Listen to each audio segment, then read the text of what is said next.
All right, welcome everybody to the first edition of the Shop Talk series that we're going to do here every Monday at 8 p.m. Eastern Standard Time. I know some of you guys are just getting notified, but what I want you to do is make sure you share this out to everybody you know and invite people in as you listen, as you like what you hear. Just make sure you get as many people here as possible. We're going to do this every Monday, like I said, in this Shop Talk. We just go on this. It's 5 gentlemen here that have chosen to collaborate and talk about some amazing topics that you guys want to hear about and give you guys our perspective.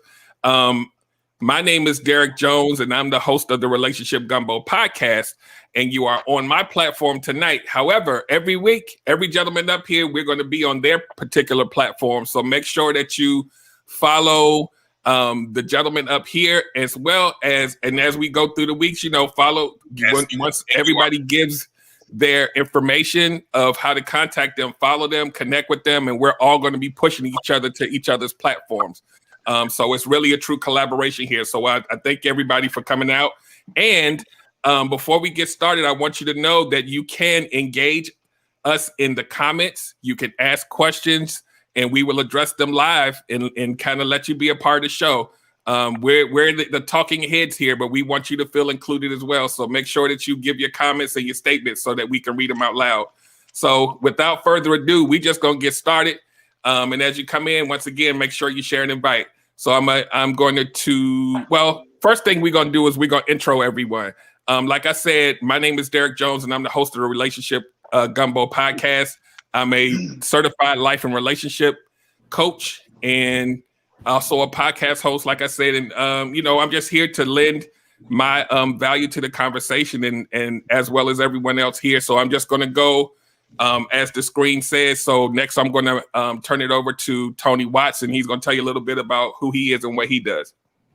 Well, let's take it from just a basic view. My name is Tony Watts. I am the host of Triumphant TV. We do all things Black excellence, We also a certified life coach. Also just got my certification in NLP. We'll talk about what that is sometime later on. We're just here to do some things, you know what I mean? We're here to change the narrative of a lot of things that you guys are hearing out there. So just tune in and, like you said, buckle up, talk to us in the chat, and let's get it popping. All right, John, it's on you.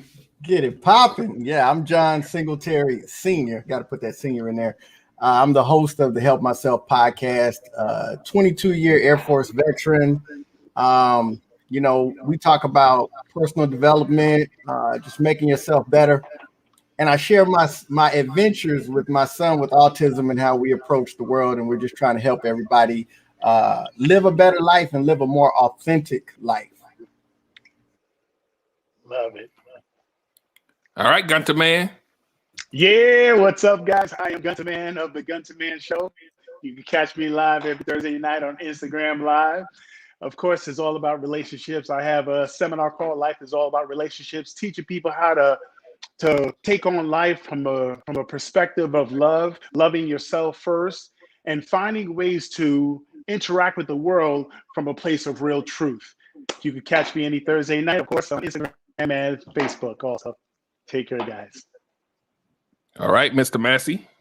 Good evening, everyone. My name is Tony Massey. I'm an author, a poet, a husband, a father, a amateur chef, and a advocate of relationships of all kind, whether they be love relationships or friendships or whatever the case may be, and definitely an advocate of men being better.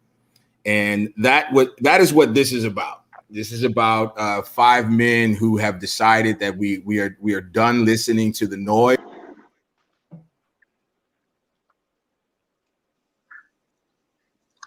Audio. Your audio went out, Tony.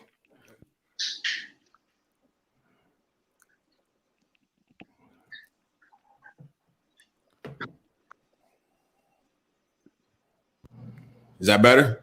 Yeah, you're good. Yep. Sorry about that. You said you're done listening to the noise. Yes, we're done listening to the noise. We as men who have some time under our belt, we decided to come together and be the voice of reasoning and add a little common sense to some of the discussions that are being had about relationships and about women, especially women of color, because that is a very unique species. That is a very unique identity, being a Black woman. So that's what we're here for, and I'm very excited about the conversation that's going down tonight. Cool. And so that's a good segue for you, Mr. Massey. Let's go ahead and introduce them to the topic so we can get it popping. All right. So you may have been introduced to the concept of rating. Tonight's topic is rating while dating. And the idea is that we operate, the dating world operates in a kind of a consumer-based environment.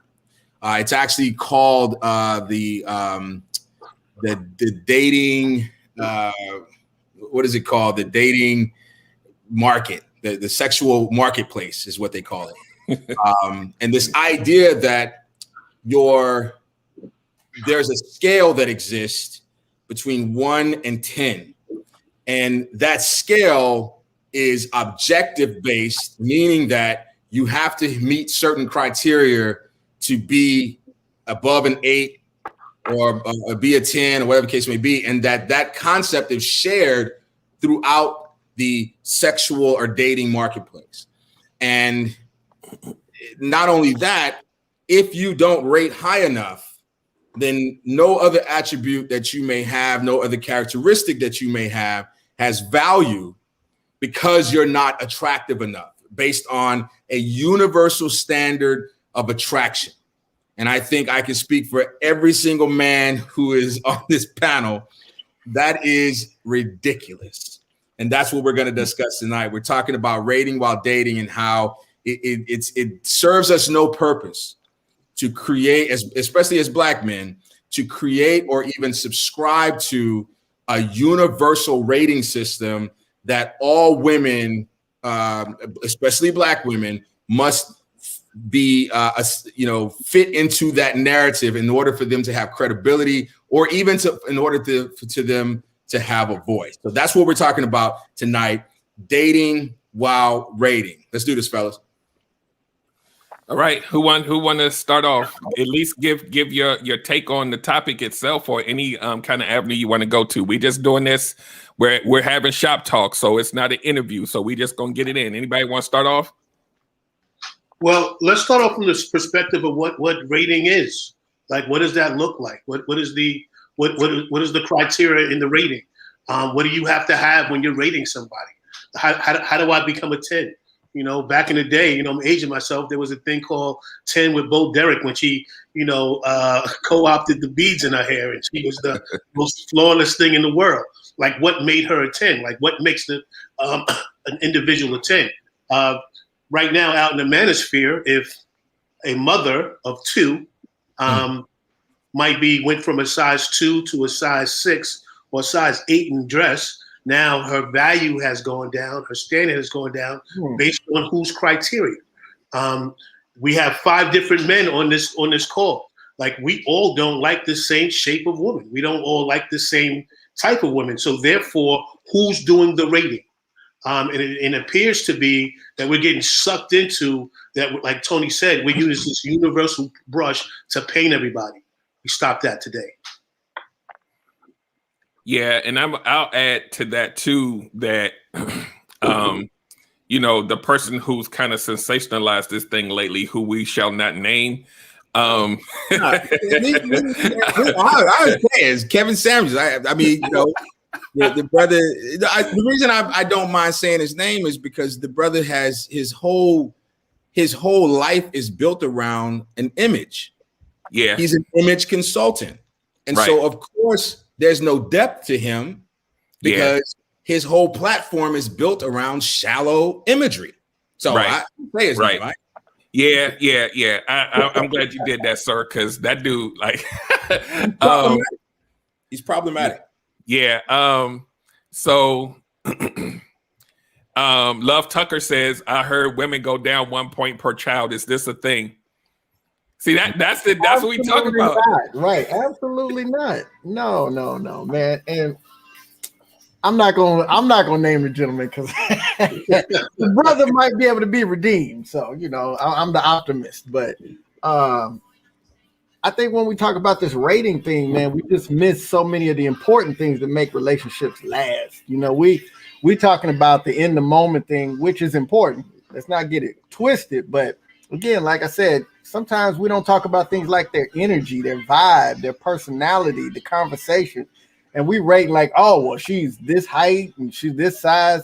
Like when you talk about 2s and 6s, I was like, I like them more like 8, 10, 12. That's more my so, so I think the rating thing really, and a lot of times, and I don't even want to be messy, but jokers be rating stuff, and I'm like, have you taken a look in the mirror while you're doing all this serious rating? Oh, absolutely. Let's let's go there a little bit though, right? Because like you see, especially on Instagram, right, with these Instagram models, and what I've heard, and I'm sure maybe some of you gentlemen have heard too, where men will look at these models and then take that image and put it up against the women that they meet at the grocery store and say, you're not that, so you don't qualify. But then when you look at this dude, it's like the Instagram model wouldn't even want you. So I don't understand. Like it's so overly like sensationalized that these dudes actually think because they can swipe up and look at them that it's a possibility. Because I've literally heard like men say things like, oh, she all right, but she got a little bit of gut. Oh, she all right, but she don't have that flat stomach, but she got the other stuff. And I'm like, what kind of Play-Doh machine? Like, that's not how. Like I always tell people, you want a woman with an enormous butt, big thighs. You're probably gonna get a little stomach with that too. Like that's a real human. You're not. This is. I don't. I mean, I guess I understand to a certain extent, but it's not real. Well, I'm sorry. Go ahead. No. I was saying, anybody want to chime in? Now, the other part, and I'll yield to Gunter Man, but the other part is that, okay, let's say you get the perfect physical woman. At the end of the day, I think every man here would agree that at some point you mature to the most valuable thing a woman can bring to you is peace, not the other P, but peace, right? And not her being your peace, but her facilitating peace. So yeah, she fine, and she got all of the physical attributes that you're looking for, but yet she's not creating an environment of peace, right? And so when you put the physical attributes over the all of the things that are actually important, then that's all you end up with is someone who looks good. And that's it. That's all she is someone that looks good. But here's the reality. Is she going to look like that at 65, 70, 75? Is she going to look like that after a baby? If she's going to look like that after she's dealt with the stress of life or even the happiness of a relationship? I mean, I've never been, if you ever see me lean and mean, it's because I'm either out hunting, I'm looking, or I'm unhappy. My extra pounds is directly due to the fact that I am so happy.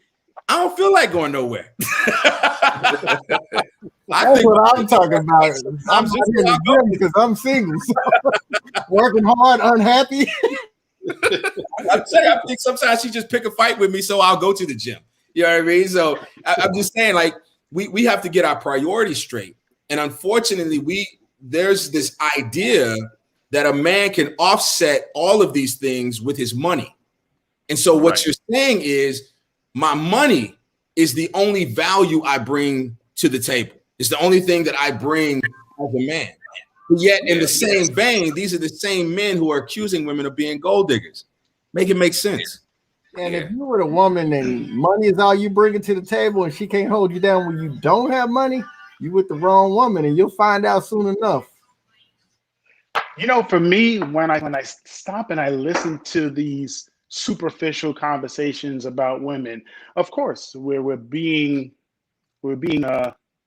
pushed and pulled by our culture as we grow up as men. You know, the mindset of a man is to go conquer as much as you can. You know, you want to be able to pursue things that you think are delicious, you know, for our senses. But in truth, what are we really looking for? And Tony hit it. We're looking for a safe and sound place to lie our heads at night, where we can actually at times be vulnerable about the things that are going on in our lives. Because you have to understand that unless you can be vulnerable, your marriage won't go to these next levels. They want to know, and you need to reveal the things that's going on inside your head. So yes, you might have a 8, 9, or 10 on your arm, but is she allowing you to see peace? Is she allowing you to venture into a world with this whole new dynamic vision towards the days ahead? You know, do you know if she has your back? Because one of the greatest things of having a mate is that she points out your blind spots, that she is paying attention to you long enough that she can see, hey, babe, ho. You know, how about this? Is she paying close enough attention to you that she will know how to serve up her thoughts, her passions, her desires, her likes, her dislikes, concerns in a way that will appeal to you? Because keeping it real doesn't bless you. You want to be honest about situations, but you want to be able for someone that's being humble enough or loving enough to be able to speak to you from a place that you can receive the information. I want my woman to pay attention to me long enough that if she sees something that's off, that she could bring it up to me, not just say it the way she feel it, but say it in a way that she knows that I'm going to be like, thanks, babe. Or I might not be right now. I can't hear you fully right now, but let's talk about that again. See, I want that blind spot woman in my life. Yes, of course you would want someone that's going to sexually, you know, appeal to your eyesight and all that stuff. But I also say a great king should have an amazing crown. You should make sure your crown is shining bright. You could turn a 6 into a 10. I mean, that's just my thinking. How do you treat your woman is based off of how she looks? Is that really what you're saying? Talk to me, Derek. No. I just want to make sure, because these comments is scrolling, so I want to make sure we don't. So at any point when I read this stuff, if anybody want to jump in, feel free, because it's quite a few.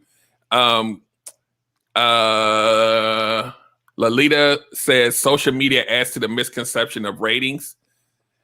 Quincy S says personality is part of the sexual market value, but it states that most guys don't rank that as high as looks, age, and chastity. So, yeah. I you know, I feel like there's a certain amount of growth as a man that you have to get to in order for you to really understand that, like to Gunter Man's point, you want something that looks nice, something that you're attracted to. But once you've gotten to, and I'm saying this for a certain reason, like if there are men and or women that are on here that may be like in their 20s, like y'all need to hear this. There's a certain point when you get in your life where you get someone that you may be attracted to, but then you want a soft place to land when you come home, and you start to qualify people based on how you fit. And so all of this stuff about you get disqualified if you slip a number. Like that's not even a part of the conversation, but online and in the media, they would have you believe that this stuff matters to us more. Like nothing else matters above this. Nothing is tangential to this. It's all or nothing. And that's not how things work in real life. Unless you may be dealing with somebody that may be like 18 or something, and they're like, woo. Once you get to a certain age, you done been there, done that, and it's like, come on, man. Like we've been in and out of relationships. This whole rating system, most of this crap that's out here now. That's why we decided to do this show. It just doesn't work practically in everyday life when you out here in these streets talking to human beings. So anybody want to add to that? And I'm gonna go to the next comment. Listen, what I think we should do is, because we're at a high level right now talking about marriage, right? And that's that's maybe not some goals for other people. But if you're going to be with somebody, like you have to dictate what that's going to look like. So if you're rating someone, right, based off the outer appearance of them because you just want to have a couple of dates, tap it a couple of times and go about your business, then you can log off right now because we're not really talking to you because you haven't come to the maturity level of the conversation we're trying to have.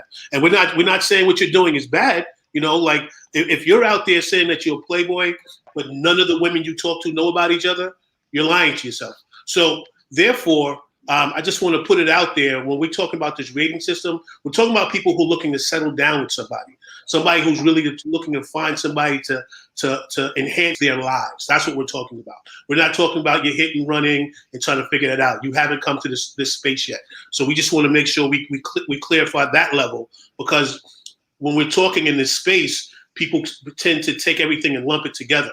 Those are two separate areas. If you're looking to settle down with somebody and kind of figure who they are out, take the rating off the table. If you're just out here, shooting your guns, having a hot girl summer, have fun. And I would just like to add that there is no sexual marketplace. Okay, we have got to stop commodifying people. We are not objects. The question was asked at one point: is there anything that holds its value even though it's used, right? And the idea that a person can be compared to a commodity, a thing, a car, or whatever is ridiculous. Philippe. Right. So it's like a woman who has children, 1, 2, 3, whatever, her value doesn't decrease because she's had experiences beyond the experience with you. And the idea that there's value in being chaste, although men are not inherently chaste, if you're a virgin and you're looking for a virgin, hey, that's cool in the gang. That I have no problem with that. But if you got a hit list as long as the Bible itself, and you're looking for someone who's chaste, you're being inauthentic. You're being a hypocrite. You're denying the idea that people existed before they met you. And it's such a narcissistic view of other people because there's this mindset that when I meet you, you have to meet a certain threshold that I don't even hold myself to, or a certain criteria or standard that I don't even hold myself to. And the more people you've slept with, your value goes down. That's asinine. And this is why I don't even ask the question. And my uncle told me this a long time ago. Don't ever ask a woman how many people she slept with. Just be happy that she's sleeping with you now. You know what I mean? Because there is no. That's right. Because in truth, you don't really want to know the number. Right. Whatever she says is going to be too many. Two. Two. Yeah. Meanwhile, I got. Right. I learned long time. Go ahead. No, please. I learned a long time ago that you shouldn't ask for something that you can't absolutely offer yourself. Let me repeat that. You shouldn't be asking for something that you can't offer yourself. And I bring this up because of my past. Because when I was starting to court and trying to find a woman, I had a kid. And on my list of things that I wanted in my woman was a woman without a kid. Somebody had to check me on that. Had to say, how could you ask someone to accept something that you have that you're not willing to accept from them? How does that work? How can you be so wrapped up into yourself? You're not ready to date. Let's just put that out there. Because if you can't offer that, how are you demanding that she does? But here's the thing that we do in relationships. Once again, when we deal with the inner workings of ourselves, because we want to look at other people, but we should be looking at ourselves, the inner working of ourselves. So often we don't show integrity towards ourselves.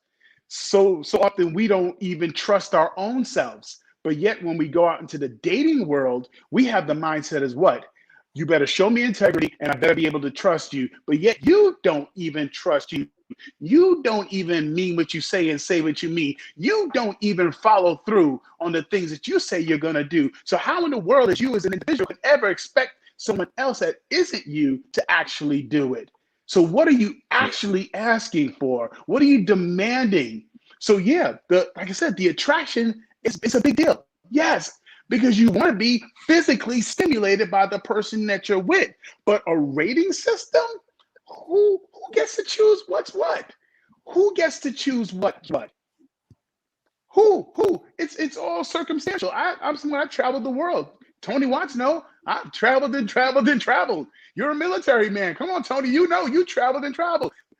Different areas have different perspectives on what manhood is, what womanhood is, what getting together is, what social habits is. So how do you define what is right? What is right for you? You figure that out. Because when it all comes down to it, what's the truth?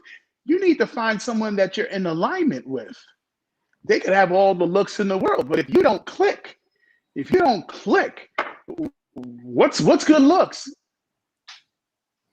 And I think we get ourselves in trouble because, you know, when you talk about a rating system, and I guess since we already put him out on the table, we'll bring him back, Kevin Samuels, but we're using somebody else's idea of what it is.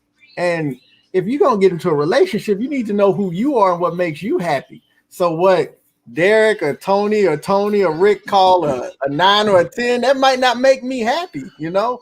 But yet I'm going out and there's so much in life you can't control, but you can control who you get into a relationship with. And I'm going to put that to a subjective, somebody else made up and put myself in that kind of jeopardy. Like, nah, man, that whole rating thing is, as Tony Massey says, it's asinine. It's crazy. And John, you touch on something that's very important. As a man, if you still need validation from other men in order for you say it again, Tony. Say that again. Then you have not reached manhood. Nope. I don't give a damn what I love all y'all like play cousins. I don't need any of you to co-sign my wife's beauty in order for me to believe that she's beautiful. As a matter of fact, I'm gonna question your judgment. Because to me, she's fine as frog hairs, but I'm not seeking your validation, nor am I seeking you to co-sign, because my credit with her is good. And so when I start to look for a mate and I bring this mate to my friends in order to get, and that's what we do. So what do you think? Ultimately, I'm asking for your opinion. And the fact that your opinion means so much to me means that I have not ascended to a place of manhood where my opinion is the only thing that matters. I don't care what you think, because whether you like this woman or not, this is my woman. We were looking at, you guys know James Tucker, the little kid. That's my girl, mama's own life. I mean, that young man has more maturity in the idea that, look, I chose her. And I'm not really concerned about your thoughts about her, because you have to accept that my choice is the only qualification that I need. That's it. So to me, she's a 10. I'm not concerned about the number that comes out your mouth. Matter of fact, keep it to yourself. Right. And we mess up on that too, because me and Tony, we play cousins now. So like the way I validate the rating of who he's with is this brother happy? Is he fulfilled? Is he walking in purpose? Is his life resonating in a positive way? That's how you judge whether he got the right. I remember as a teenager, I was dating a young lady. She was real popular, and we broke up because she was cheating. But one of my buddies saw her and said, "You should probably go back and get her because she a 10." And I went back because they said, almost shot a dude, man. I might be in jail still today because of that foolishness. And that's the kind of predicaments we put ourselves in when we're being immature about it like that. Well, it's hard. It's hard to push back cultural stereotypes. It is. I mean, in truth, because when you list the type of women that appeal to you, it doesn't just come from out of nowhere. It comes from movies that you watch. Remember when we all went through that phase of the light-skinned woman with the curly hair, and all of a sudden commercials everywhere you look was light-skinned and curly hair women? Come on, let's stop and think. leave an impression on us. But what's the truth of it? When you have a conversation, can she keep it going? Is she interested, genuinely interested in the things that are coming out your mouth? And John said it the absolute best. Like, does she push you to be the very best version of yourself? Someone asked me tonight, like they were telling me about their granddaughter, and she was wondering, is this the guy who she's dealing with now right for her life? And the answer I had was, oftentimes when I speak to my clients, I say, you can tell if someone's right for someone by looking at the way they act now. Are they leveling up? Is the person in their life inspiring them to be a better version of themselves? Watch what comes out their mouth. Look at the new habit patterns, because everything leaves. It's a give and take. So it's a bad soul that's around your child or your grandchild. It's going to be manifested in some way, shape, or form. So if he's right for your granddaughter, you can tell by you're living with it. If she's coming home and she's acting better, is she going after the best version of herself? And you can see by the characteristics that person's qualities is leaving a good impression on her. So you don't have to be, well, no, I don't want my granddaughter dating anybody, whatever, in your own personal caught up in stages. But you can also just appreciate the fact, look at her. She's doing something better. She's approaching things better. She's leveling up. So evidently, this person has to be doing something, because you can't, superficial things don't move your heart. Superficial things don't connect to your heart in the sense that oh no, I'm talking about the stuff that really matters. You could talk about, oh, I want this, and this, and that. And because I speak to plenty of women that talk about their list of things. And I said, you know what? I'll tell you what you really need when it comes to a man. You need a man to do this to you. When a man can make you tilt your head, your list goes out the window. Plain and simple. Your list goes out the window if that man can make you tilt your head. Because you don't care about it. You want what you want. You're not going to care about all that. I want this, I want that. He better have this. No, you're going to find yourself just attached to somebody that makes you tilt your head. Thoughts? That's Rick. That's powerful, because I was just sitting here thinking on this whole rating system, and Love Tucker said it in the chats, and Derek talked about it, about each baby brings down your rating. So what if you have a young lady who grew up without a father? Derek had this conversation on his chat the other day, and she kind of went through some times when she was just out there trying to find herself. She has 2 kids. She's kind of settling down. You get with her and you love her the way she needs to be loved, and she elevates you. So is now she a 5 or is she a 10? What is she now? Like, because she had a past that doesn't equal to what your past, you think her past should be, but now you're judging her entire existence upon the mistakes she probably made. Each and every one of us on this panel have made some tremendous mistakes. So if I'm judged on all of my mistakes, then I should just shut my mouth and never ever say anything, because I will never have value. So we need to start looking at people for who they are now and what they can bring to the table now, not what you think they can bring to the table based on the appearances that they have. Yeah, and I want to. Oh, go ahead, Tony. I just want to add one real quick thing to what Tony Watts just said.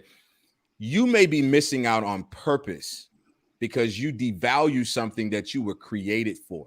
Yes. What I mean by that is there are so many young men, especially being raised by single mothers, whose lives could be changed by a man who saw this as an opportunity to be a father to a child that doesn't have one. And unfortunately, we have allowed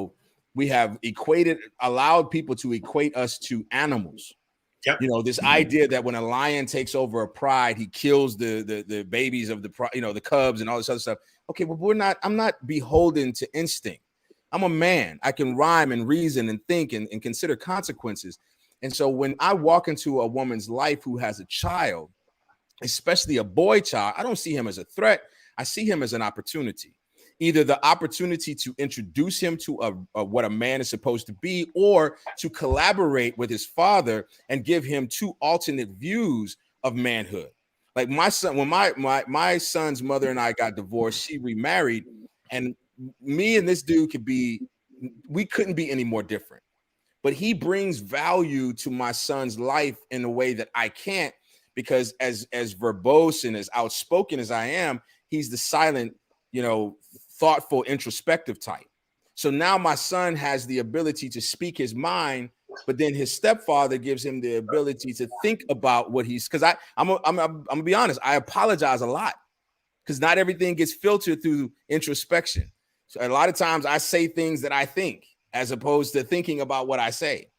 But he has a stepfather who is very introspective, who chooses his words wisely, who only says what he needs to say. And so now my son has the best of both worlds, because I'm collaborating with this man, because I'm not in competition with him anymore as far as the woman is concerned. We see my son as an opportunity to create the whole man, the holistic man, the best of both worlds. But if I reduce myself to an animal driven by instinct, not given free will, not given the ability to communicate, not given the ability to think and consider consequences, then I'm doing not what I want to do, but what I was driven to do by this innate thing that I can't combat. I'm not a lion. I'm a man, which is higher on the scale. You know what I'm saying? So I'm not going to reduce myself to something lower than me and then compare that to me and my behavior.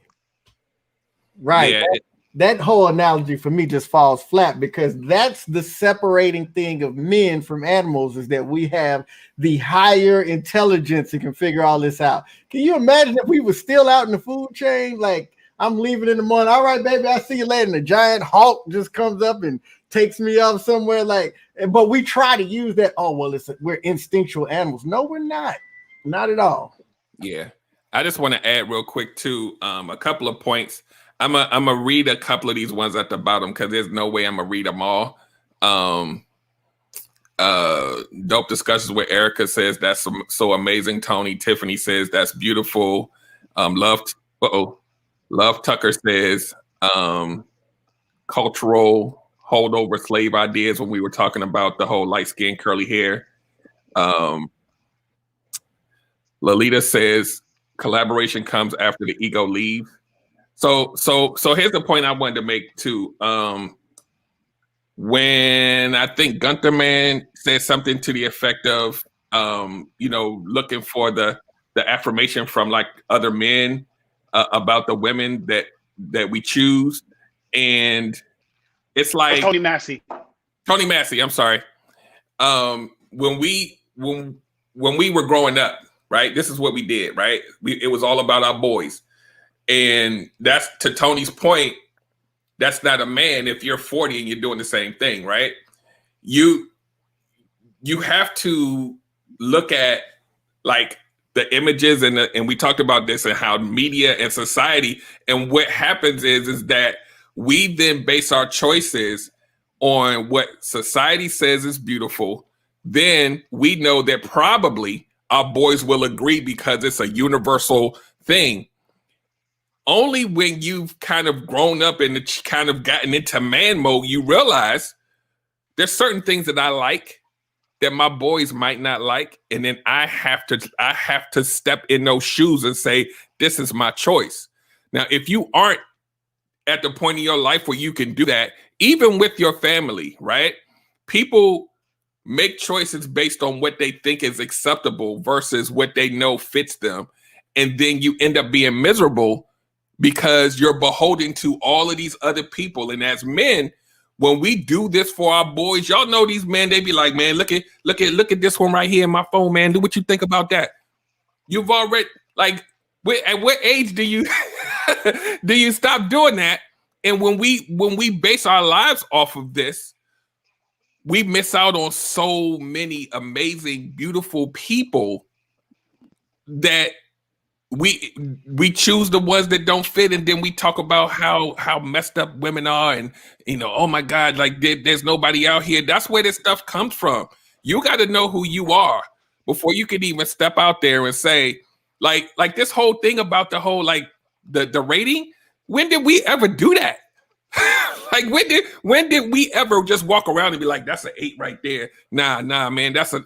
I mean, I'm not young, but I don't ever remember walking around doing that. So this stuff that they're putting out here right now, and people are really like, women are literally like, damn, I wonder what number I am.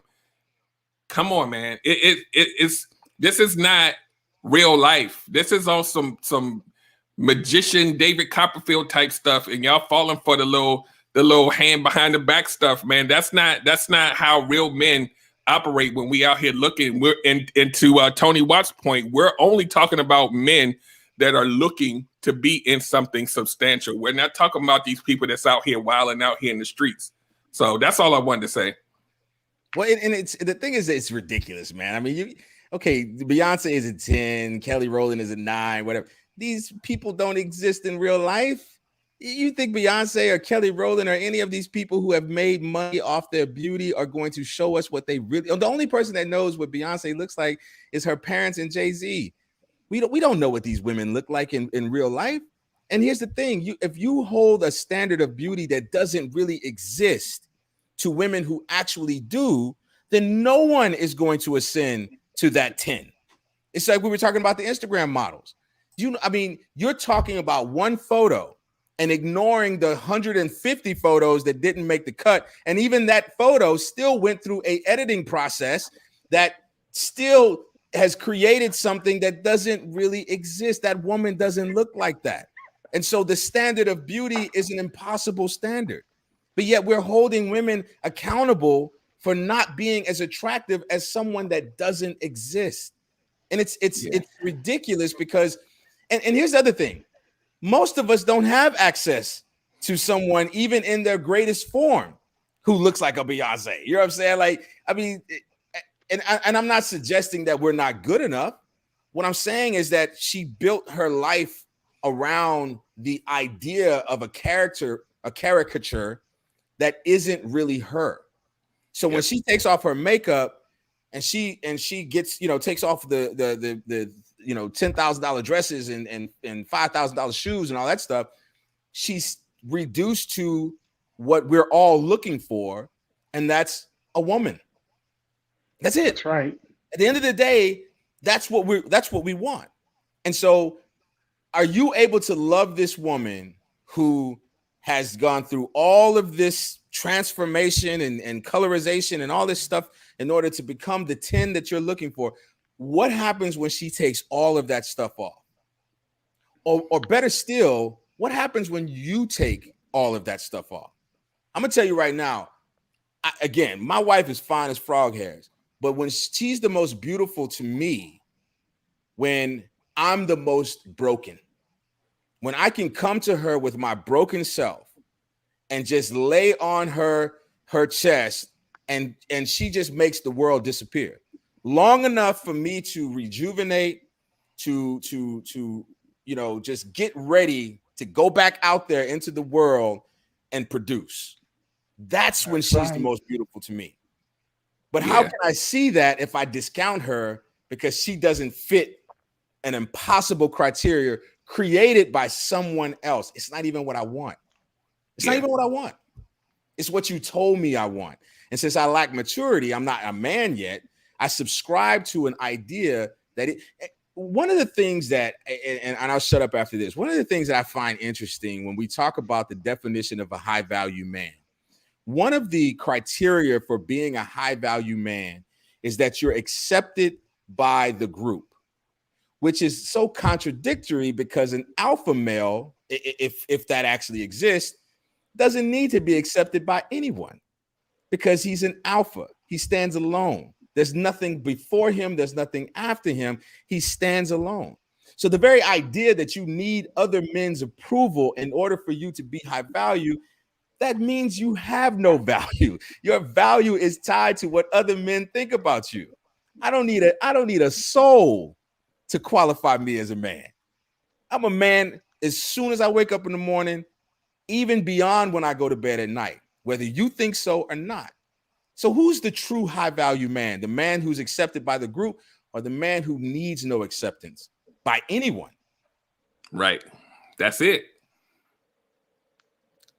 You're muted, Tony. Yeah, I muted myself. Not you, the other Tony, the one in the upper room. That one right there. I was just thinking the same thing.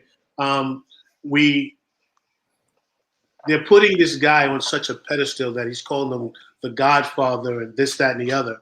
And I have a strong core of men that I hang out with, and each one of them has a certain value that adds to my life.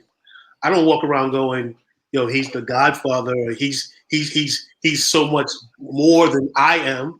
You add each and every person on this call. The reason why we came together, because we add value to the conversation. We add value to our lives. So I have to ask the question to the men who look up to the person who's saying you need to be an alpha and claiming that he is the alpha.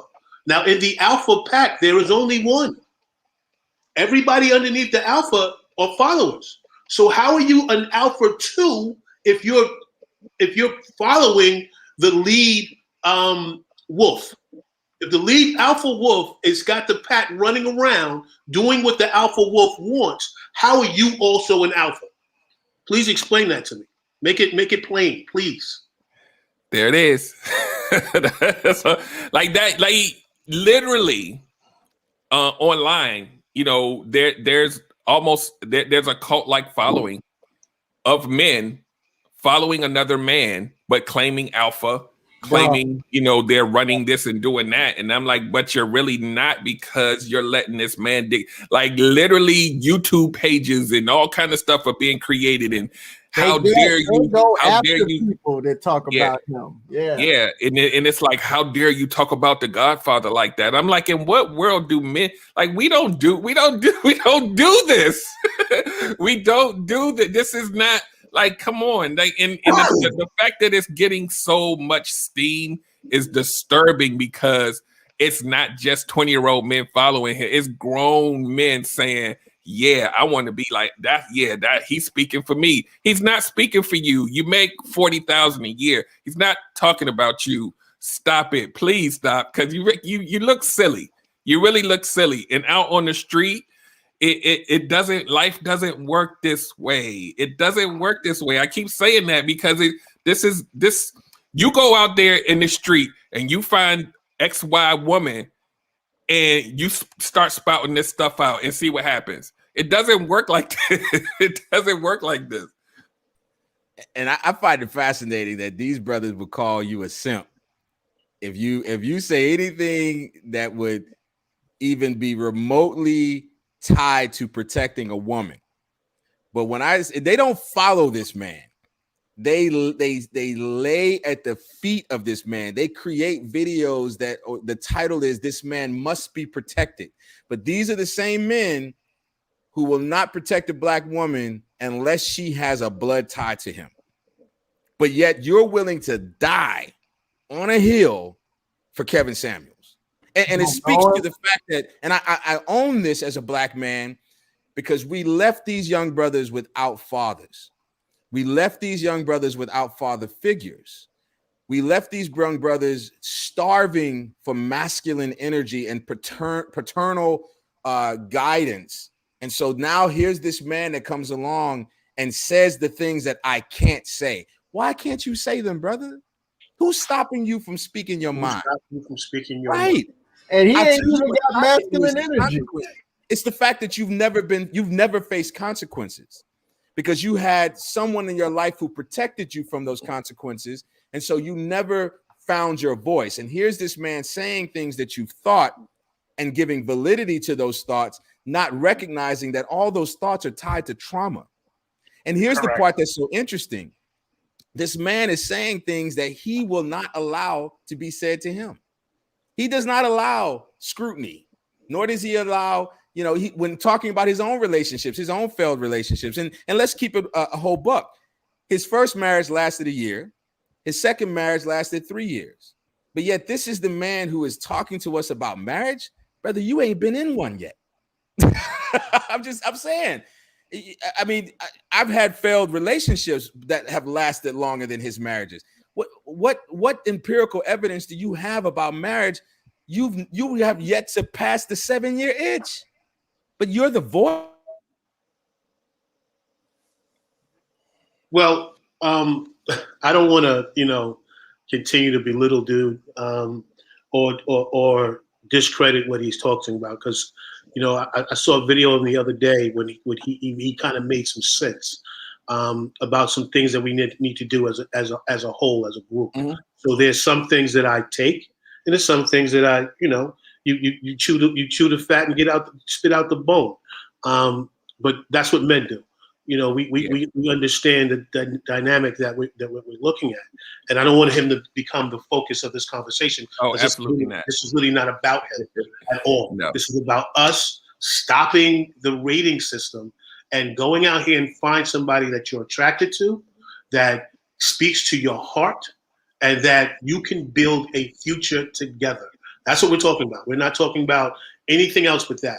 And we have to, and the reason why we're doing this from a rating standpoint is because that is the barometer right now, who has everybody in the world looking at people to say, well, because you don't have this, you're not, right? There's a father out there right now making $50,000 a year who comes home, takes care of his kids, takes care of his wife, invests his pennies in the stock market, gets up early in the morning, goes to work, is extremely faithful to his wife, but because they can't go on vacation 5 times a year, he's considered less than.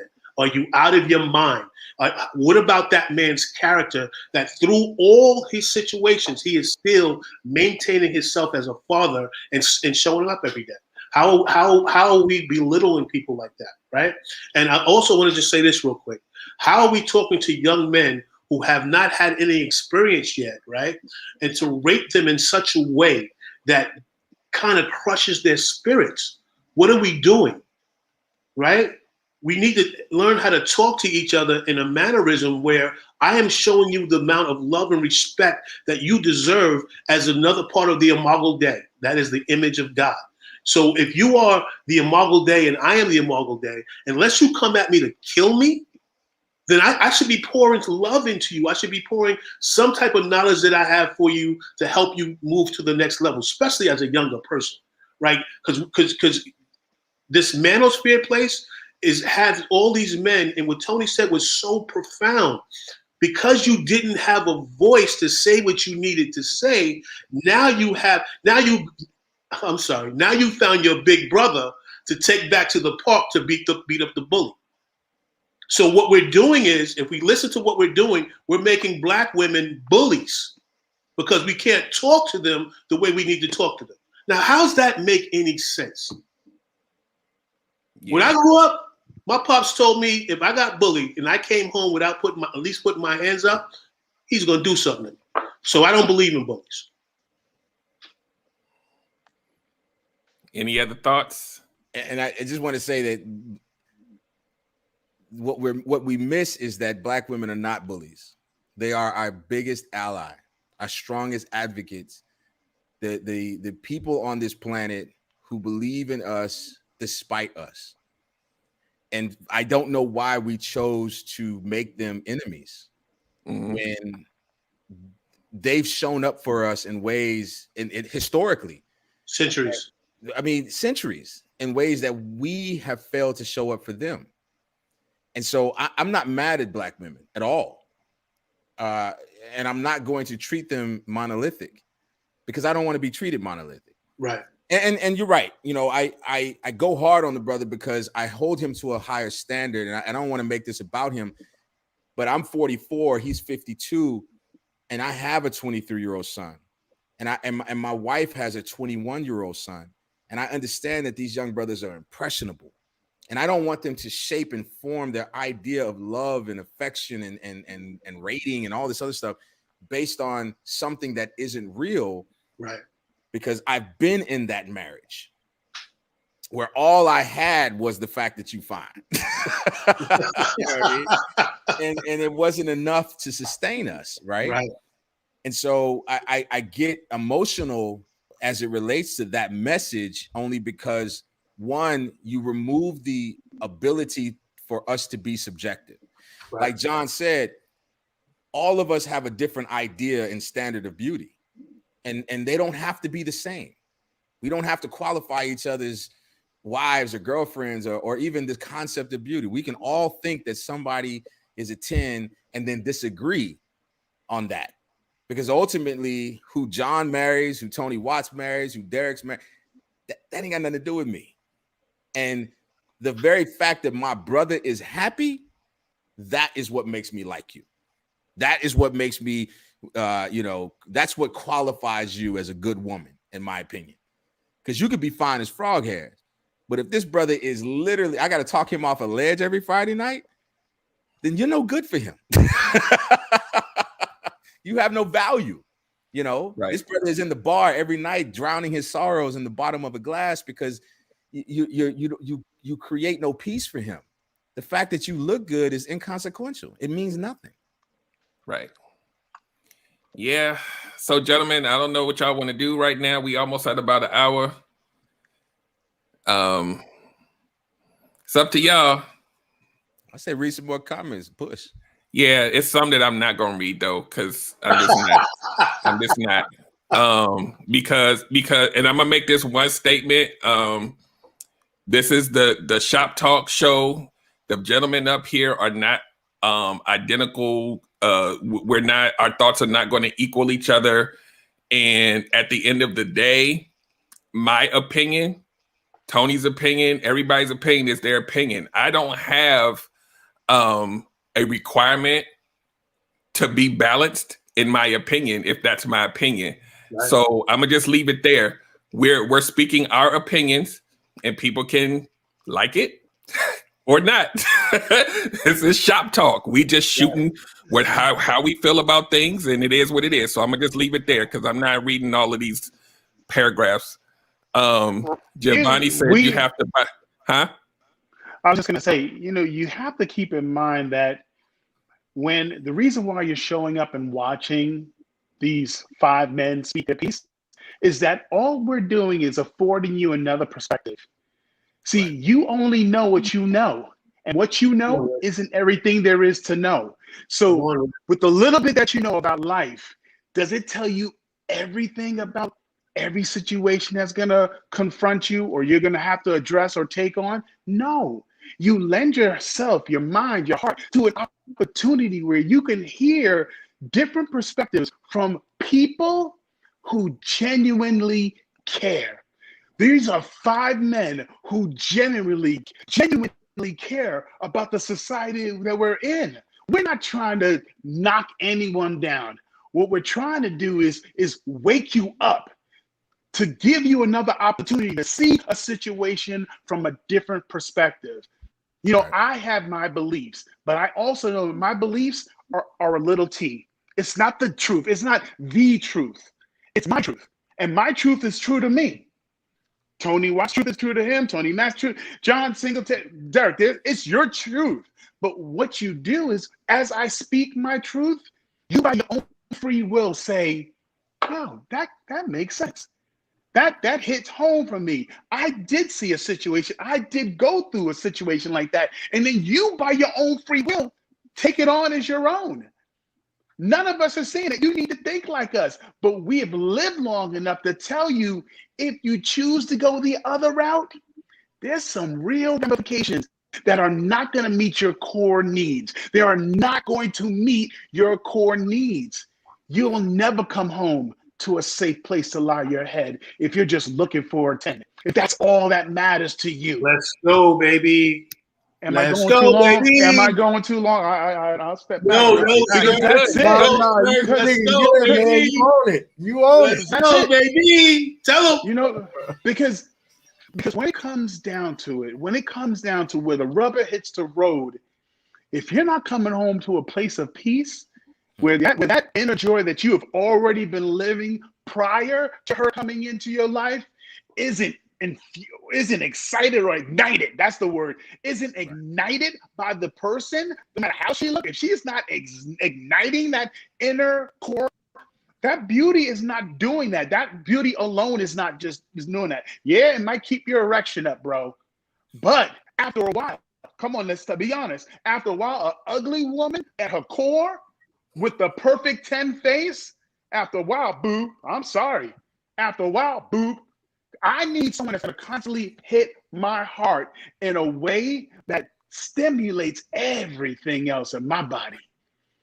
That's what I'm looking for. So that's the catch. Don't go looking for the superficial things only. Yes, it's important. You need to be attracted to the person you're going to fall in love with. Yeah, but you're going to find the real qualities of the person isn't simply her looks, it's how she can back you up, remind you about your greater self, to remind you that, yeah, even though you messed up, you're still number one in my book. Yes, You're still, you are still, yes, I remember what you used to do. right, Let's get back to doing that. right, right. That's the stuff Yo, that makes her a 10. That makes her yep, a 12, a 15, a 20. a Someone that 2000, points at it. That's right. Right. a And that's 2000. why we're here. So you can comment whatever you want to comment, but you're talking to 5 men who genuinely care about people. And we're here to simply give you our perspectives to help you level up, not to knock you down. There's nothing that was said here that's going to make you less better person. It's not going to lessen the quality of living that you can live. You listen to some of it, you take on all of it. It will absolutely make you a better being. Thank you. Absolutely. We're gonna make you think. We're gonna make you consider your choices. We're gonna make you we're gonna present perspectives to you to make you go because like to bring up KS, right? I listen to him sometimes and I say, whoa, that's pretty dope. I like that personal perspective. I like that. And then there's times I'm like, oh, I got to log off today because the bells is going off and it's not for me. But I want to present this to those who are looking for that 10, right? If you can't come home in your failure for the day and look her in the eyes and go, baby, I failed today. And she don't warm you with your favorite whatever and rub your head and put you to bed that day, you lose. Absolutely. Absolutely. With the 10, with all the pictures on Instagram and Facebook of all the trips you took, you lose. And you know why? And you know why you lose? Because it's absolutely available to find that person that could do that. That's Very where true. you lose. You're Very choosing true. things that don't match your real core needs. You're looking past all the red flags and just saying, I'm going to stick to that person because she has so. You become selfish. And then you want to blame her for being who she is by your poor decision to keep going when the red flag told you to stop. Right. And it requires you to be self-aware. Be aware of who you are. I'm sorry, Derek. The red flag somebody told you should be looking for told you to stop. Not your red flag, somebody else's red flag. Exactly. And that's the whole narrative, that we were talking about earlier about basing your choices and the things you choose based on the external things and external validation instead of becoming self-aware of who you are and making your choices based on that. And that's something that a lot of us don't do or haven't taken the time to do to even kind of fill in those blanks. And so when we don't know who we are, we got to live by who someone else is. And that's to me that, you can look at the statistics on how these relationships are working these days. Like we're our picker is off, if you will. So I'm gonna just say that. And I'm gonna say this one comment just because I'm a grown man. Nothing I've said up here is anti-man. It might have been anti-sentiments of a man, but I am not anti-man or I would not be up here. So I'm gonna just let that ride. I thank you for coming on the show, sir. Hopefully you subscribe and come back because we love you all. Yeah, no, he would not. He would not have been picked to be a part of the Avengers. Exactly. I guess I wonder when did holding men accountable become anti-man? Yeah, I mean, I grew up with men who held me accountable, and they said that the change that you seek starts with you. Because let's say you get the perfect 10, you still have to facilitate the relationship that you seek. No woman is naturally, I mean, it is the nature of a woman to be a nurturer, but no woman is going to be naturally nurturing to a man just because. No woman is going to naturally submit to a man just because. If you're looking for a woman who is submissive, you're looking for a submissive woman. I don't want a submissive woman. I want a woman who recognizes that I am a man to be submitted to. I don't want a woman who just submits to any man who comes along. I don't want a woman who just bow, anything you like and all this other crap. No, I want a woman to recognize the man and the king in me and say, that's who I want to follow.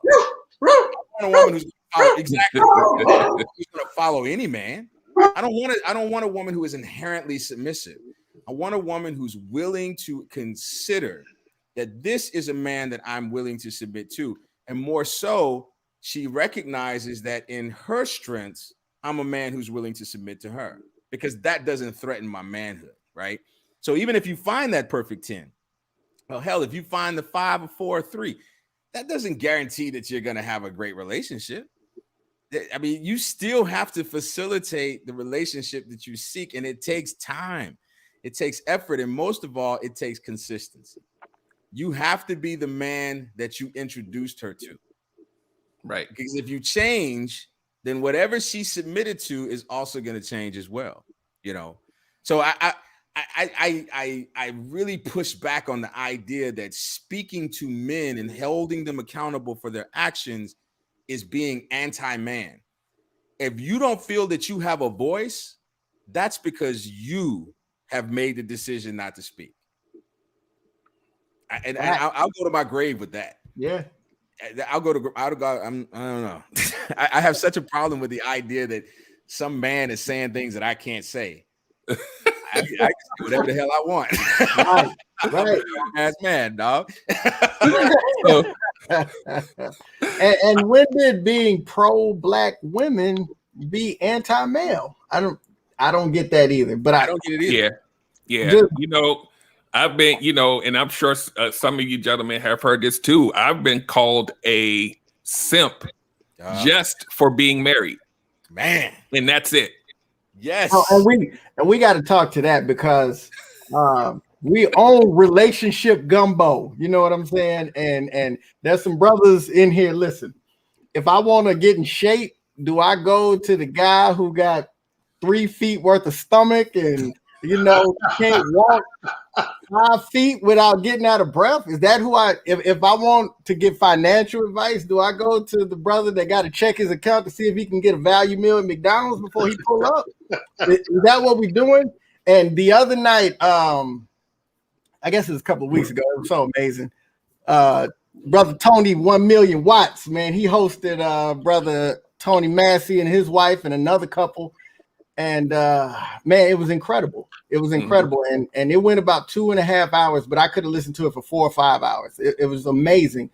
And the one thing that really stood out, man, when you listening to a man talk about a woman that he loves and he values, not one time in that conversation did they sit back and say, yeah, man, I'm just going to stick with her because she a 10. That was not, they talked about the struggle, what they went through, how they grew, how they were challenged, how they were made to be put in positions where they were no longer comfortable and had to level up, and the level of respect and admiration. And so if you're trying to figure out, what a relationship looks like and how you be successful, you need to surround yourself with some people that are successful in relationships. Right. That's why I tell people I don't give relationship advice because I'm bad at it, but I got some people in my circle that got it going on. Yes. And to piggyback up what you just said, during that conversation, what I saw was the leveling up was one couple fell or was weak, and the other couple reached back, picked them up. They kept climbing. That other one slipped or was a little tired. The other one picked up. It wasn't like, oh, you're dead weight now, I can't carry you. There was a carried possession from both couples who live in 2 different parts of the country, and one is younger, one is older, and they both had the same story. And what they had was, and this is important, I want you to grab this, a vision. Had a vision. They have a vision. So when all the little bickering happens, it is not more important than the vision. And the vision is what you submit to. Okay.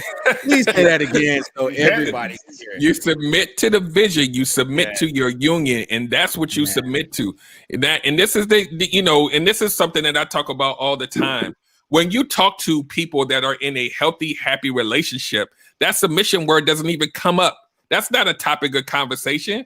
We don't do that. Like, we work for the common good of what the vision is and what we are to be and how we grow. So all of this back and forth about I ain't submitting or I will submit and the man wants you to do, I want you to be a woman. I want you to be feminine and I want to be a man. That's how everything else, respect me as being the man in the house, but we're submitting to the vision. Right. Because it's gonna be a lot of stuff I'm submitting to you on because you handling your business over here. I'm gonna be like, go ahead, baby, you got it. Go ahead, that's your thing. I'm not gonna pretend like I know about finances and I'm a bricklayer or something like I'm not. That's just not how. That's not how functioning healthy relationships work. It's a team. We doing this. Now, if you're talking about, somebody makes $10 billion and it's a dictatorship, go ahead and do you. That's not something I discuss. Bro, I say it all the time. My wife has an MBA in finance.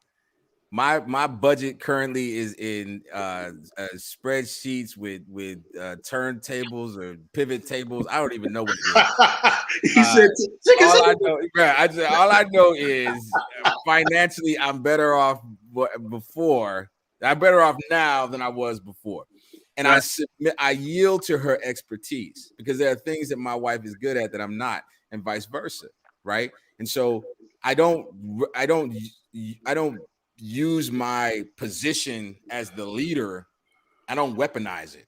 And like you said, there are certain discussions we never have. My wife and I have been married for a minute now, and not once have we had a discussion about who eats first.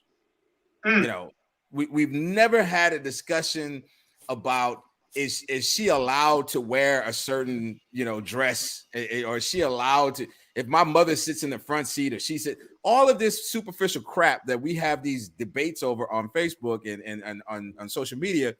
We've never had that. You know why? Because we're too busy building a legacy. We're too busy building an empire. We're too busy trying to figure out where are you weak and where am I strong. That's the part that is valuable. And so like John said, when single people counsel single people about marriage, then you miss something because that person is speaking from their vantage point. And I love this thing that TD Jakes talked about, how giraffes should not be concerned with the remarks of a turtle. And it's not that the turtle's wrong. It's just that the turtle is speaking from his vantage point. Well, if your vantage point is higher, then what do you care about what someone is saying at your feet? It's not the same. Now, if you're down there, then yeah, the turtle probably has some good advice for you, but you're not there. And so if you really want to understand how relationships work, then speak to men who are successfully navigating relationships, or at least have the desire to. If you want to be a player, talk to players. If that's the life you want to live, and I'm not mad at you, if that's what you want.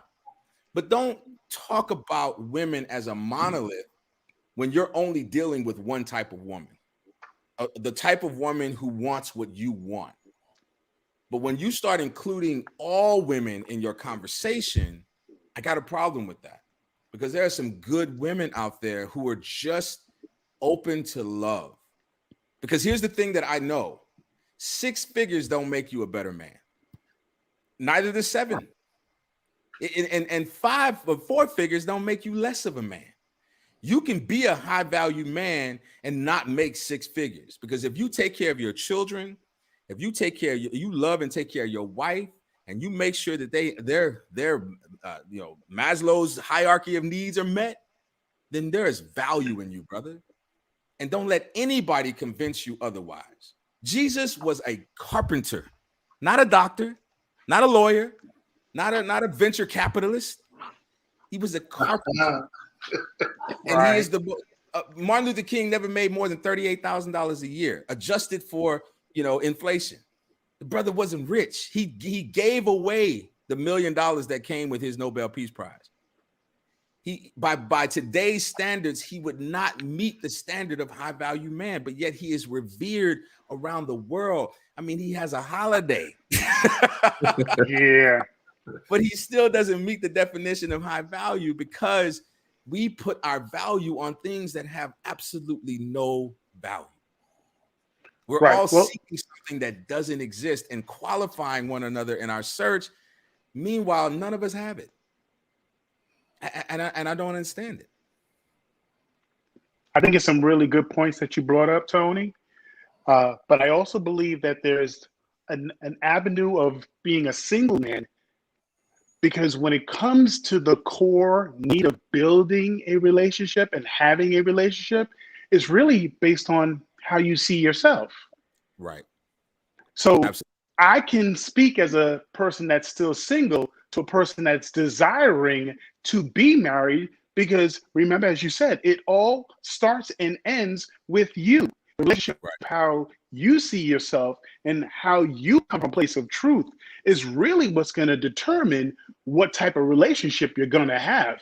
So I might not be still married. I went through marriage, I got divorced, but I have the ability to speak to someone about being married because I've spent time, I've worked on it, I've become learned in that area, and I practice it with my family.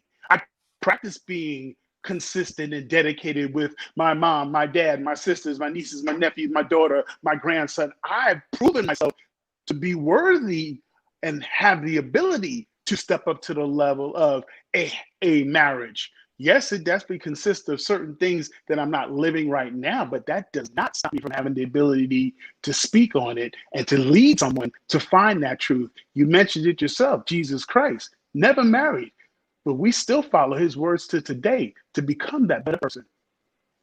And let me say this. If you and I were to talk to the same man, we would speak from very different vantage points, but that doesn't negate either one. You can definitely talk to a man about preparing himself for marriage, preparing himself for the man that he needs to become in order to walk into a marriage. I would hope that you would then pass the baton to me and let me talk to him about what it means to be a married man, because these are two very different things, right? And so neither one is lower than the other. But when you talk about what it means to be a married man and not a man preparing for marriage, you know, I think it's an unfair conversation, because not so much that you don't have an area of expertise, it's that I'm living something that is a unique experience within itself, because preparing for marriage was a journey within itself. But then when I got here and I learned that I had to put me behind me, I was focusing on me all the way up to the vows. Right, because it's a singleness problem. It's a singleness problem. Exactly. So I'm not negating, and I'm not suggesting that a married man, a single man can't talk about marriage, or a married man can't talk about being single. I'm just speaking that we are speaking from two very different vantage points. You're talking about preparation. I'm talking about what happens once you get in it. Because as a married man, there are things that I had to give up. There are things that I had to surrender. And I talk to my son about this all the time. Now that you've entered into this space of marriage, brother, it's not about you. It's not. And as long as you make it about you, then you're never going to be successful. You have to one flesh. You have to submit, like Derek said, you got to submit to the vision. And if your marriage doesn't have one, it's going to perish. In the midnight hour, in the moments where I'm frustrated beyond frustration, it isn't her that keeps me here. It's the vision that we've committed to that does. There are times I'm willing to walk out on her, but not my marriage. And to me, that's where it comes down to. Amen. And the fact that she's fine and all this other stuff, I don't know, bro. I don't know that can keep me. You know what I mean? But the fact that I know that I have someone who is going to be there for me and with me, beyond me, that's what keeps me grounded in this, because we are on the same page, because we have the same vision.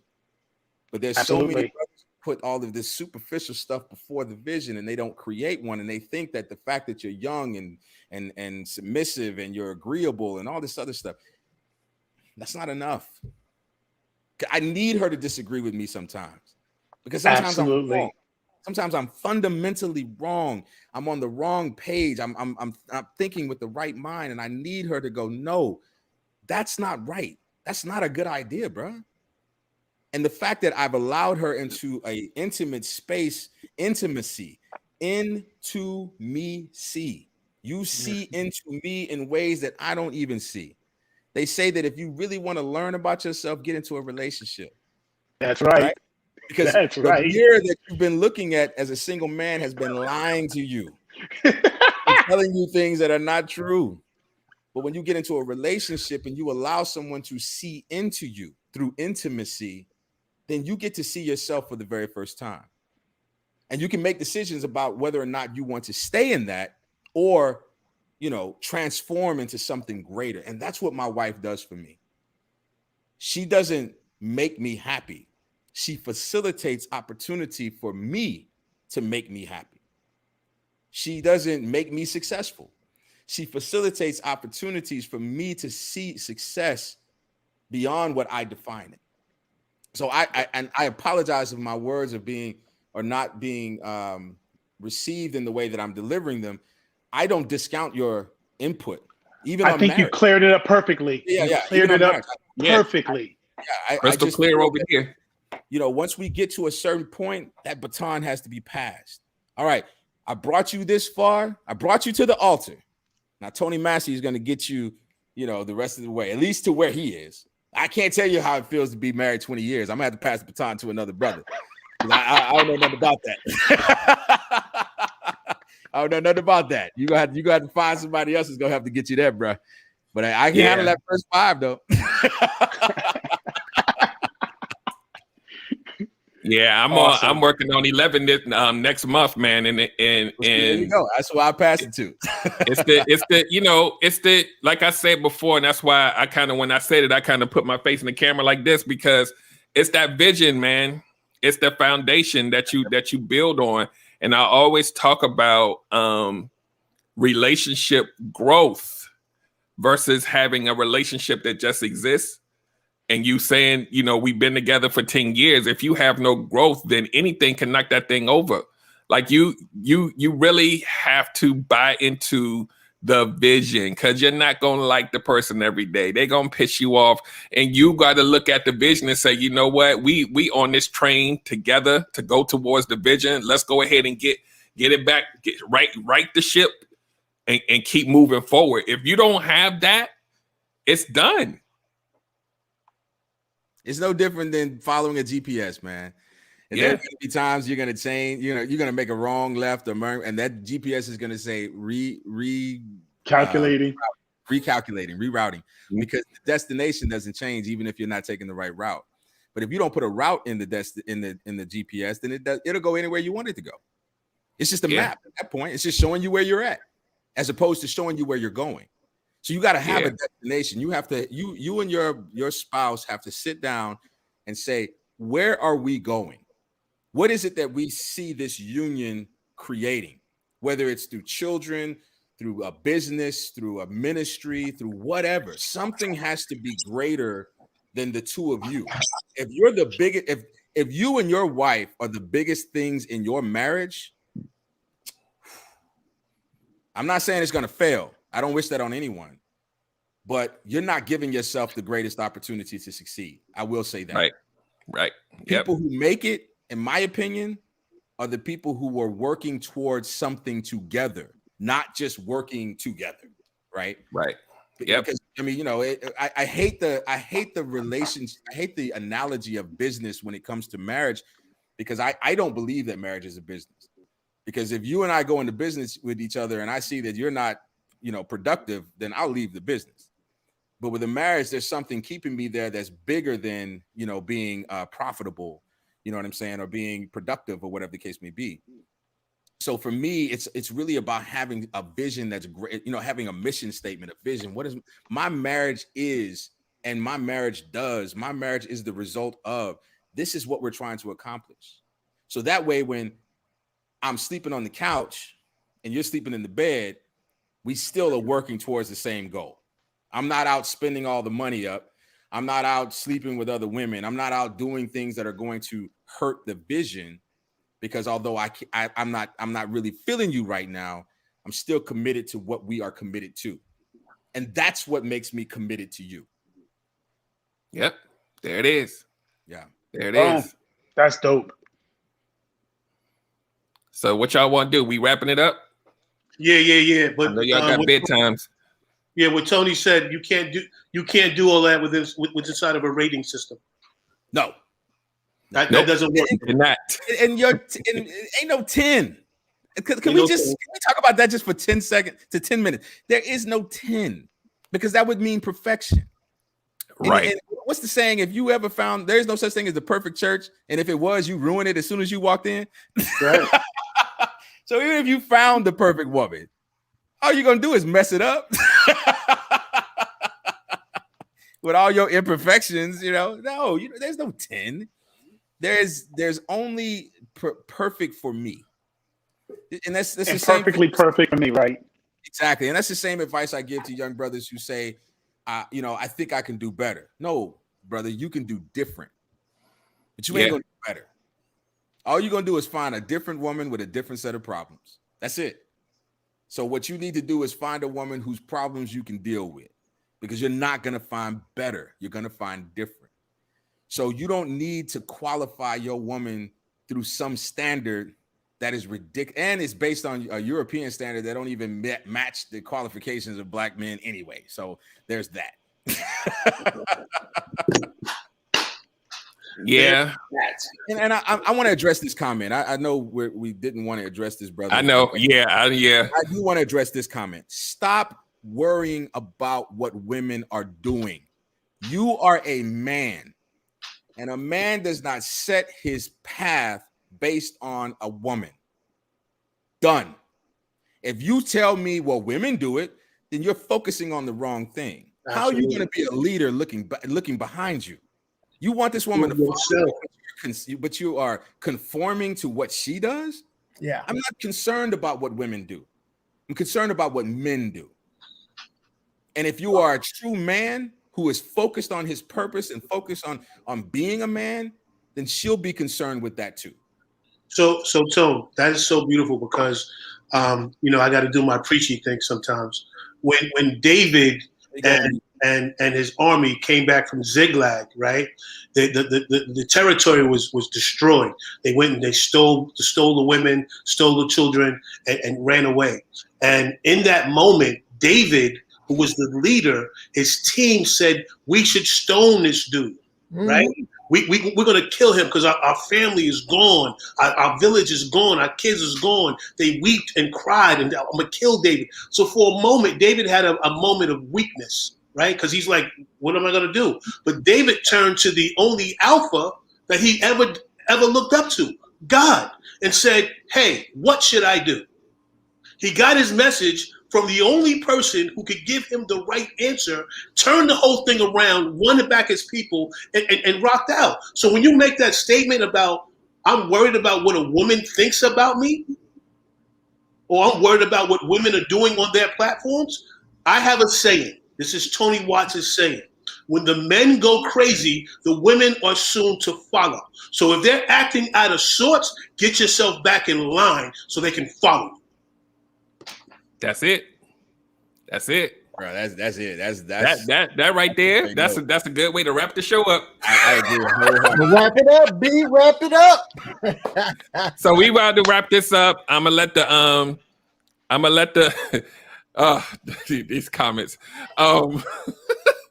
Hilarious. So we gonna wrap this up, and I'm gonna just let everybody kind of understand say their last ending statements for the night, and let everybody know how they can find you. If they want to connect or follow your platform. And next week we're gonna be on Tony Massey's platform, right? Yes, sir. Yeah, so we'll disseminate that information out. New flyers coming out, and how to link up on his platform in the next coming days or whatever. So we get that in. So I'll go first. I think this was a great conversation. I think this was an amazing first episode of this Shop Talk. And I think that it can, it's going to grow. We're going to have more meaningful conversations. We're going to have a lot more meaningful interactions with people that watch the show. And yeah, I think this is a good start. I think that this is needed. And I hope everyone that's watching, most of you got value out of this episode.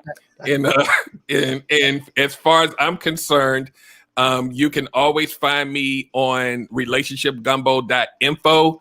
And that's where I have all of my information.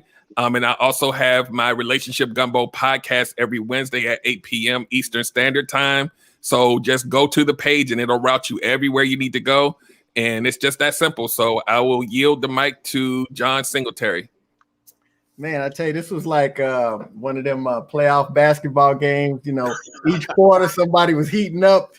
And then, brother Tony Massey, he just had this crazy fourth quarter on us, and then Tony 1 million watts come in and dunked it at the end. So that's what I'm talking about. Teamwork makes the dream work. That's it. But man, if y'all didn't catch this live, y'all better hurry up and catch that replay for real. Cause man, but I'm John Singletary. That's my personal Instagram, but you can go to thehelpmyselfpodcast.com. It'll take you to everything. My socials, my email. You can get a copy of my book, all that good stuff. So one-stop shopping, the Help Myself. You got to put the in there. Thehelpmyselfpodcast.com. Cool. Nice. Tony?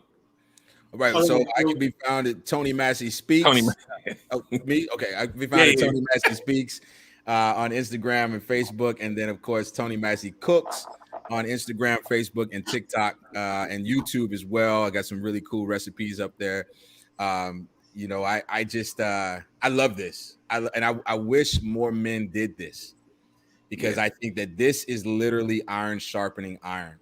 And although we may agree, that doesn't necessarily mean we're thinking with the same mind, because we all come with our own unique experiences, our own unique ideology and methodologies, and our own unique beliefs. And I think that's so important, because that's how men make men better. Not by tearing each other down, and not by focusing on women, but by building one another up, and listening to one another and allowing each other to speak. This is how we build communication amongst men, with men, and for men. So thank you. Cool. Okay, now other Tony. The other Tony. Okay, so you can follow me on Instagram at I am Tony A. Watts, and the A stands for outstanding. See, I said, oh, you silly people. I did that for John. You saw John's face. John was like, what? Yeah, so follow me at I am Tony A. Watts. Please follow my YouTube channel, Triumphant TV. We have a lot of exciting things going on. This Friday, if you've heard of the Council of Nicaea, me and my best friend will walk you through what the Council of Nicaea really was all about. That's what my Friday conversation will be. I hope you guys can come join us. And we're going to continue to do this right here, and then, we're going to have fun. Big Rick. Yeah, man. I'm Gunter, man. You can find me at Soapbox Stand Up and Speak on Instagram. You can find me Rick Hoban at Gunter Man Gunter on Facebook.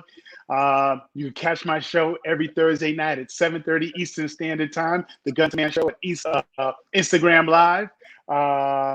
Every single week, we have a new guest coming in. You're hearing different perspectives on relationships, love, how they built their empire, and all that stuff. So look me up, check me out. Oh, you can also find me on YouTube at The Gunter Man Show. Cool. So on that note, we're going to wrap it up, guys. Thank you, gentlemen. We're going to keep doing this. And like I said, people that are watching, whether it's the replay or live, we'll have a new flyer out, new topic, and it'll be on Tony Massey's platform. So make sure we're going to route everybody there next week. So let's rally the troops and get this information out here. Oh, Tony. Yes. Real quick, everybody that's in, hit the like button. Yes. We have more people looking than the like button. Hit the like button. That tells YouTube we're doing things. Thank you. Absolutely. We definitely appreciate that. And like I said, we'll be back the same time, different place, but same time. Like I said, we're going to route you there because we want to support This is like I said in the beginning of the show, this is a true collaboration. So we're literally supporting each other, and we're showing you guys that we rocking together. Like I've known Tony for a little bit, but these other gentlemen, I literally, like, we all knew, but once we actually started having conversations, it just kind of worked, and we just gonna push. We're gonna push forward and keep this narrative, man. We gonna do what men do. We gonna lead. So I'm gonna leave it there. And I'm gonna wrap this up. I'll have my little video playing, so I'm gonna just hit the I have all my little tricks and stuff, but I'll have that. So we just gonna go. You guys have a great night. Stay safe. Take care of yourselves, the little ones, the old ones, and everybody in between. Take care.